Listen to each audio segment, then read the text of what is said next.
Good morning, good morning. As a creative person, what do you do with all the things you create? That is the $1,000,000 question. So, I don't decide days before, even yesterday, if I'm gonna make a video or what video I'm gonna make. I just share my life. I share my struggles and my joys. And one of the struggles, challenges, there's no more problems, there's only challenges, is what to do with all the stuff you create. If you're a creative person, and most people on my channel are, it's your biggest challenge. And there's only one real answer, and that is whatever you do, do not stop creating. Really, that is all that I can really tell myself and you out there. Look, I'm not a professional artist or creator or whatever you call it. I just an ordinary person who just love creating. Yes, I did sell and I do sell paintings and whatever, but this is just some of them that haven't sold these couple of years. I think I've started painting in 2008. We are now at 2025. So these are just some of my lovely artworks because I love my art. I love the things I create. A bee coming in to say hi, there he goes again. I love the stuff I create, otherwise why will I create? So these are my lovely artworks that hasn't found their forever homes yet. There you can see my big stash there at the back is those that's on canvas. So I started off with acrylic. It is extremely hot in my little office and I am sweating. You can see my flowers. Husband brought me a cup of coffee this morning while I was still in bed, and then his thing is he always bring 3 little flowers, 3, 4 little flowers, and I just thought, oh, these purple ones are so beautiful, I'm just gonna put them in my hair. So it's the little things in life that really makes life so precious. I mean, at times I really want to wring his neck, and this makes me think of something people always say. How's your married life or whatever? Did you ever think of divorce? Then they said, no, divorce never, but murder, yes. So I'm just joking, but really, but it's the little things that makes you realize that you love one another. You content with just being with one another, with all your ups and downs and irritations and frustrations and whatever. There's so much peace in the midst, contentment in the midst of knowing someone, been married for more than 40 years. How did I get here? You get to a point where you are just content. And I always say one of the most precious things of my husband is he accepts me as I am. Never once ever did he say, but you gotta change, you cannot be like this, or he accepts me. He's my biggest cheerleader, and that is so precious. it wasn't always easy. It still isn't always easy. But those type of things are the real gems in a relationship. Okay, back to my challenge. So I went to the shop, charity shops yesterday, and at one shop I found a stack of flip files for, I think this was $1. All of them together. And I thought, this is what I'm gonna do today. I am just gonna put my paintings, all the A4s and smaller, I'm just gonna put them in flip files to just keep them together. I mean 20 paintings in here, because what I also do is I'm like a smose. What do you call that in English? The person that goes with all his things to sell wherever he goes. You know, in Afrikaans, in the old days you had these smoser. They had their wagon filled with stuff and they just travel and sell on the road. So I'm one of these. Whenever I go anywhere, I take a couple of paintings with, because you never know if I want to bless someone with a painting, because that's also a thing that I absolutely love. Whenever somebody is really touching my heart, I bless them with a painting, even if we go to a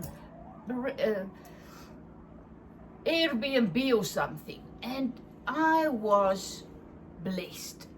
I leave a painting, you know, with a little note or something, just to leave something of myself behind, kind of. I don't know what to say. All my friends, I'm sorry for all of you guys that's not close, living close to me, but from South Africa to send paintings is ridiculously expensive. It is crazy. Even just the A4 thing like this costs $50, or I don't know. I do it. Sometimes people buy and I need to sell, but I mean the postage is 5 times the price of the painting. So they really must love it. So I usually send a bunch to someone, let's say in the USA, and then they will send to others there or something like that. But that's beside the point. It's very just difficult to send paintings all over the world, you know.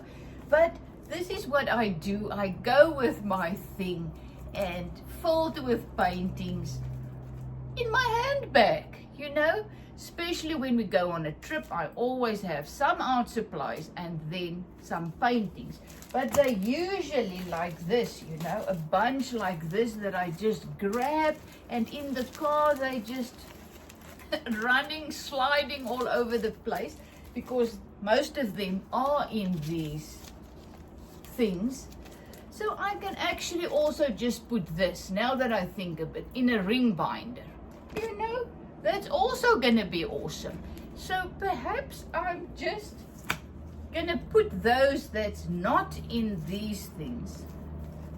I'll just put that in my flip file. But here you can see, this is just a little painting of people in the rain I did on music sheet. And this is my trees that I did with my ink and my bleach and some soft pastels. This was really just ink that I found in my stash. I don't know where it came from, and I just did this woman with ink. So my artwork is also like my life. I just go with the flow and create. If I see a beautiful photo, a beautiful painting or whatever, I just go and sit. So I started off with my canvases. Oh, I only worked on canvas. No. Actually, do you see that those big paintings on top there? So when I started with my art journey, we did not have a lot of money. So I bought paint, acrylic paint, and then I bought big pieces of hardboard, that's what we call it. That thin pieces of hardboard, and one side is kind of rough, on the other side it's smooth, and I use lots of paint. At that stage I used lots of paint with lots of sand in it, mixed with sea sand. So I created those. I'm gonna try and get my camera closer. It's on my tripod here, but I just want to show you. So there you see it, the artworks, and you can see the walls. It's very thick, the sand and the acrylics on the rough. Look at the rough hardboard. So this is how I started off, and then I also created these wooden frames. I bought pallets. Sometimes the pallets has these beautiful, this is actually the most beautiful wood. It is Oregon pine. So then that was an ordinary pallet, I think, that I just whitewashed. But you can also see my sides. It's just glued together. I'm really not able to do the 45 degrees thing. So once again, I do what I am capable and able to do. And that I've also had to learn. Just do what you can is good enough. It is good enough. If others doesn't like it or whatever, it's fine. Just do what you can do. It's good enough. That's why there's my little sewing machine. And I had an overlocker one time, and it was just I really struggled to get the thing tension right. So I'm just there doing my thing with my one machine, and I just do the straight sewing and the zigzag. So it's good enough.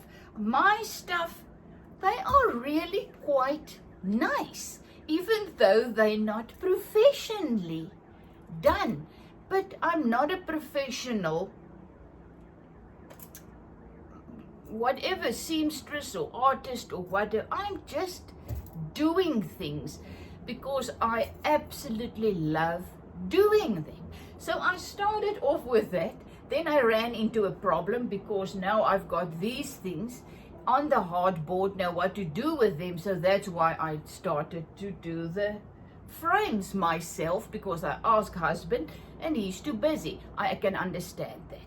And then he is an engineer and a perfectionist. So there is no ways that he can do that. His will be the 45 degrees little corner, and it will take him 3 days.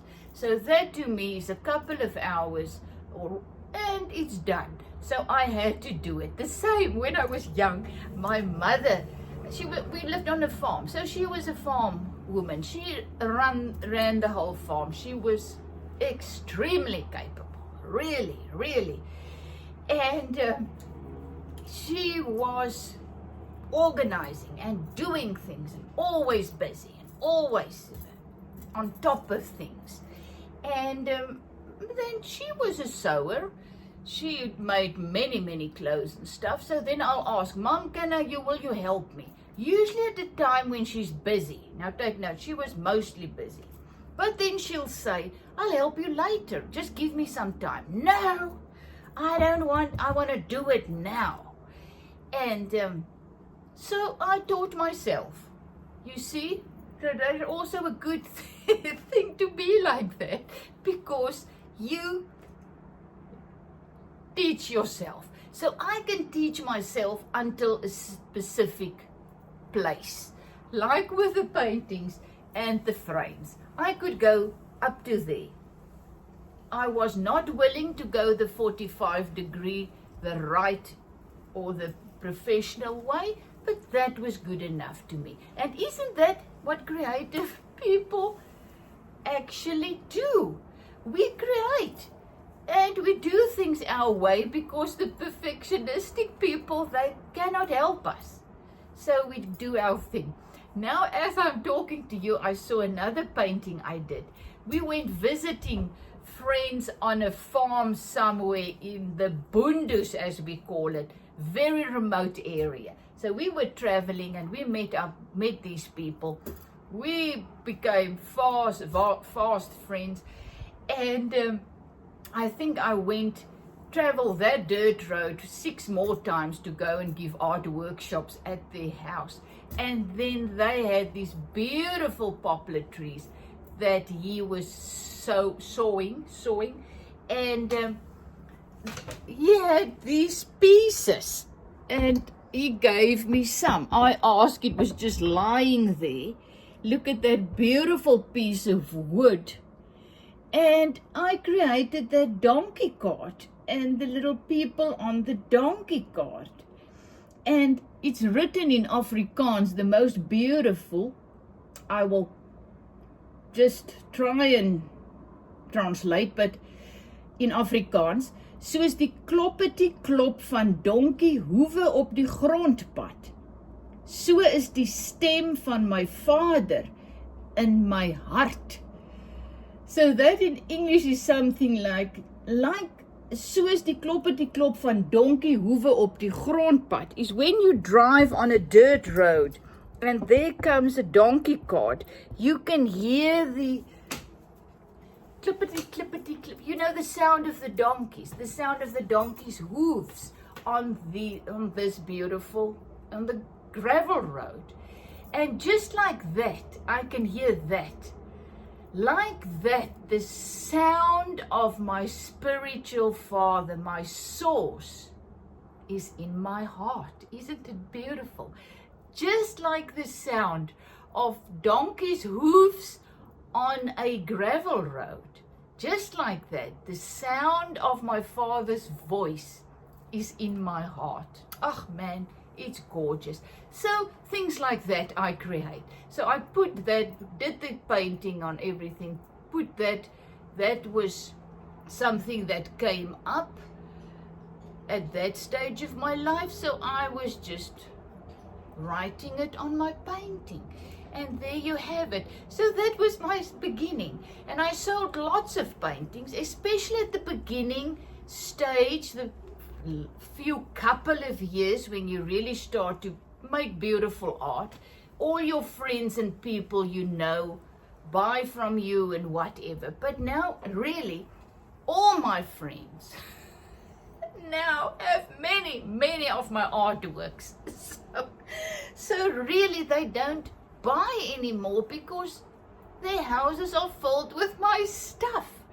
So now to get further from, you need to advertise and you need to do lots of things that I'm not willing at this stage to do it. I did do the route where you have a little stall and stuff years back when we just moved here into Port Elizabeth, the city where we're staying, and my kids were, I think, 4 and 5. I had a children's clothing range, and I went once a month to the art in the park, they call it, and I sold the stuff there. So I did all of these things, and I just came to a point, you do things, then you come to a point where you just cannot do it anymore. It's too hard. And then I know I'm learning that when I come to that place where I just cannot do it anymore, I know it's the life in me that's telling me it's time to stop.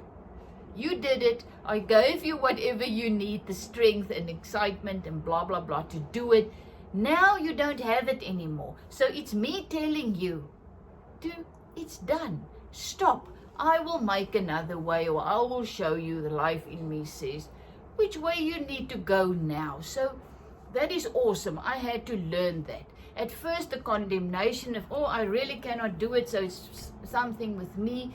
And many times, lots of times, I try things and it just doesn't work, no matter how hard I try. So I also had to learn it's not the way I need to go.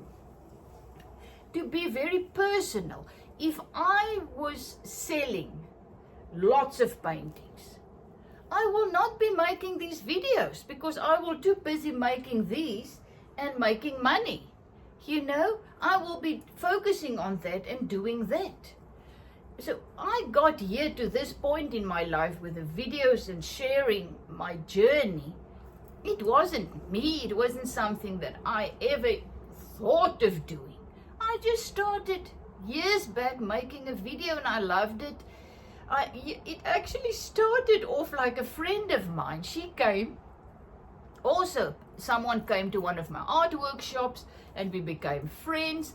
And she lived overseas, and whenever she comes to visit her mum, she came to me for another art lesson. And one day we were busy with, I showed her my gemors lappies, you know, those things that I make. These things of mine where I just dye them with my hands and dye and whatever. Gemors lappies. Many videos where I show you how to do that. So she said, but let's make a video. She was into making videos.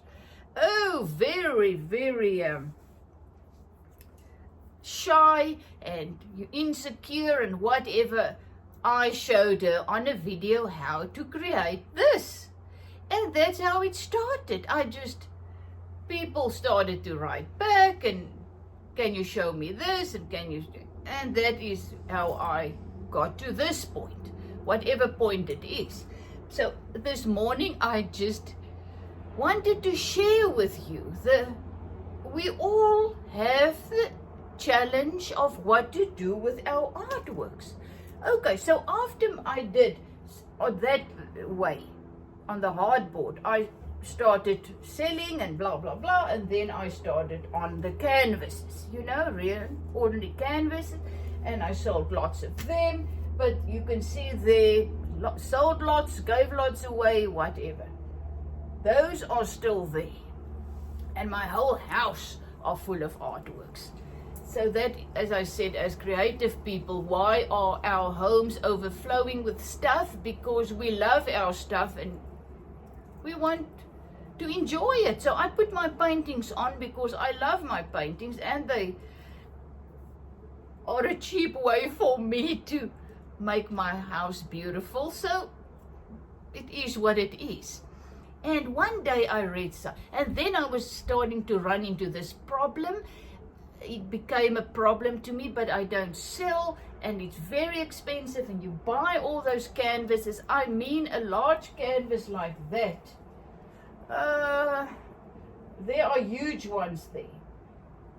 I bought that 3 years ago for 600 Rand. So they must be up to 1,000 Rand. You know, people do not understand how expensive art supplies are. It's ridiculous. So what now? So then I started with these canvas pads. You know, you buy the pad that's got 10 or 20 of these canvas pads in. So I started painting on those. That also worked very, very well. These are now also, lots of these are now also leftovers. So after that,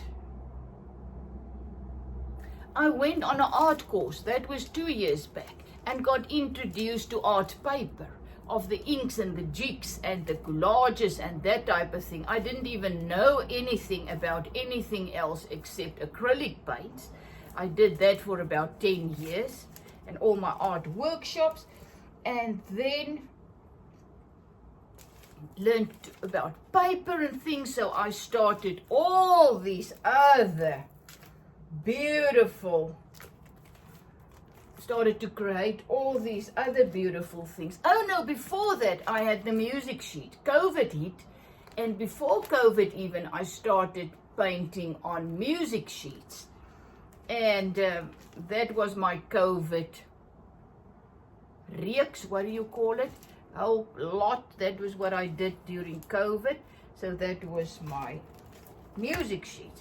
And then I got into the art paper, and all of a sudden a new world opened up to me. And then I was doing all of these techniques onto paper, art paper. The same actually as the acrylic, the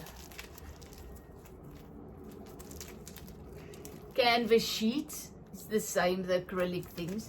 So the paper. So I started doing it on that. There you can also see that is actually acrylic paint on paper. That is my drip trees that I did with my carrot people. So you see all of these things, and they absolutely look gorgeous, gorgeous in frames. That is the thing. That's also why people that's not artistic cannot really see how an artwork will look in a frame. But I really cannot buy frames for all of these. You know, you need to go on this is one in a frame, my donkeys and my house. This was soft pastels and ink and bleach. Look how beautiful it is in a frame. So, what am I actually saying? I know your pain. I know that you, if you're a creative person, I'm not only talking about artworks, I am talking about a creative person. Whatever you create, you run into a real challenge of what to do with all your creations. So yes, my thing is I'm now going to put all of these, because you can see how they are. They are just sliding around in their little things, plastic. So I'm going to put that in a ring binder and the rest in my flip files. And then look what I found. Oh, I always wanted one.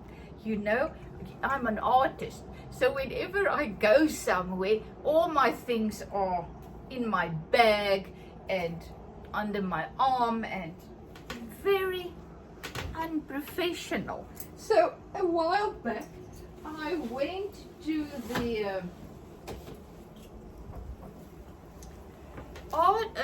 charity shop, and I found for $3, I found this beautiful art bag where you can put your large artworks in and the stuff that you are busy with when you go on a course or whatever.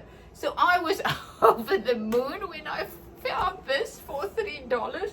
Nothing is in it yet, because I haven't get to that point yet to put something in. But that's what I'm doing today. I'm sorting out my things. So the larger paintings that cannot get into A4s, I'm gonna put in this. I've got lots of A3s and then some stuff that's a little bit larger. I also have a couple of these, because another thing is this is, you can see, this is the big paper stuff that you can buy. Multimedia pad, 20 sheets, A2. So whenever I buy these pads, I buy the large one. Expensive. But when you cut them into smaller ones, they're much cheaper than when you buy an A4 or an A5 or an A3. So that's me. I buy the big ones, then I think it's 20 sheets. So if I make A4s out of that, it's 80 paintings that I can do on one of these multimedia pads. So these are just things that you learn when you don't have just money to do with whatever you want. I don't think many of us do. So you make plans. So these are my plans. I've also starting to buy art supplies in charity shops. That is absolutely fantastic. Once again, it works fantastic for me because I am now at a stage where I want to try anything, and I do mixed media with whatever I have in front of me. The thing is with that, you just need to find out how to seal it at the end. Then you have a fantastic artwork. So I buy my art supplies now there. And then I also buy used canvases for absolutely next to nothing. I make sure that it is a very good, look at all the sand, dust. I make sure that it is a very good canvas. So this one I bought for $1.50. If you buy one this size, this thick, it's gonna be about at least $7-8. And if you paint over that, voila, I mean, it's already used, so you just add another layer, and you get the layer upon layer effect. So my moral of this story is, it's okay. I also read something about a very, very, very famous artist. I mean, he's dead long time ago, one of those guys. I'm actually a physical education teacher. So I'm not an art, I have no idea about art, really, and the people and the artists. I just love art and creating. So one of these famous ones, I read something, and that is where I realized, oh my goodness, that's normal. And I think they said he created, I don't know how many thousands of paintings, and he didn't even live long. But only 100 of his paintings actually became famous. So what about the rest? You know what I'm getting at? So why, if he only had 100 nice pieces, do we believe all our stuff must find forever homes? It's not how it works.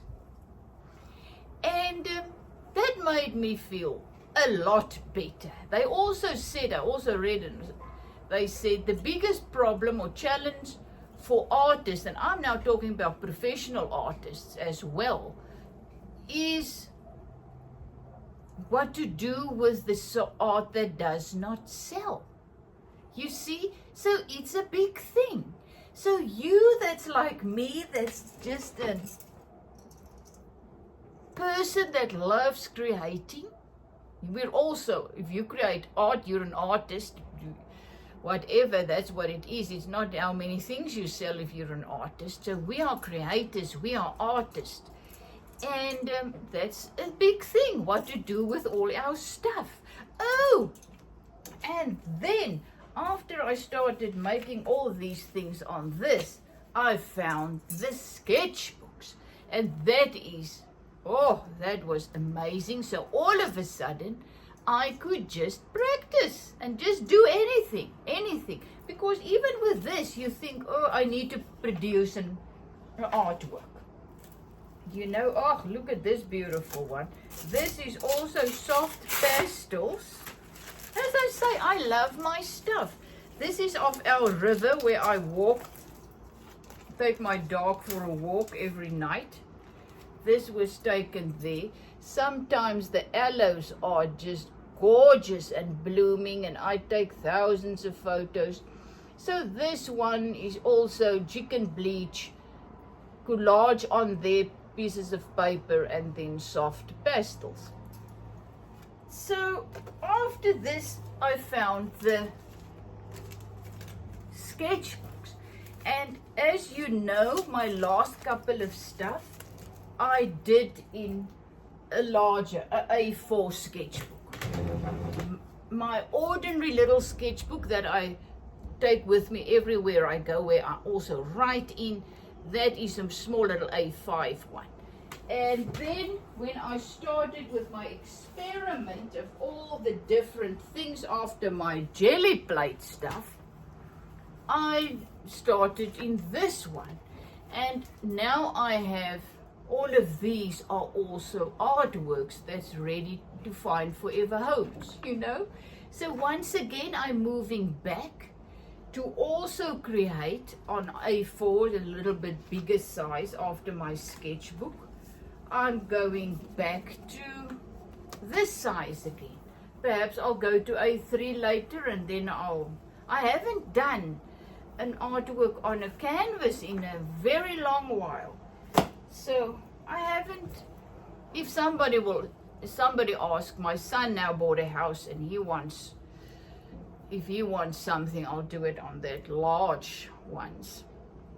I told him you can take anything in my house, any paintings, because then you force me to create more ones. So some of my things are going, and I'm very excited about that. If it's with him, it's the same as with me. So I told him there's only one little problem he's going to have with filling his new house, and that is, where is he going to get artworks? So he just, you know, laughed. Yes, Mom, very funny. So that is not a problem that he has. That is if he likes my art. His little flat now got a couple of my things in that he loves. So I'm just laughing.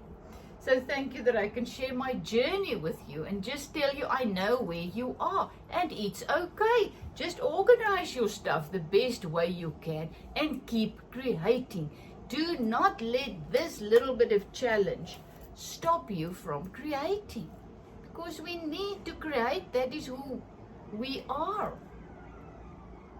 Spirit and truth. Love you lots. Ezette from Zetster's Lab.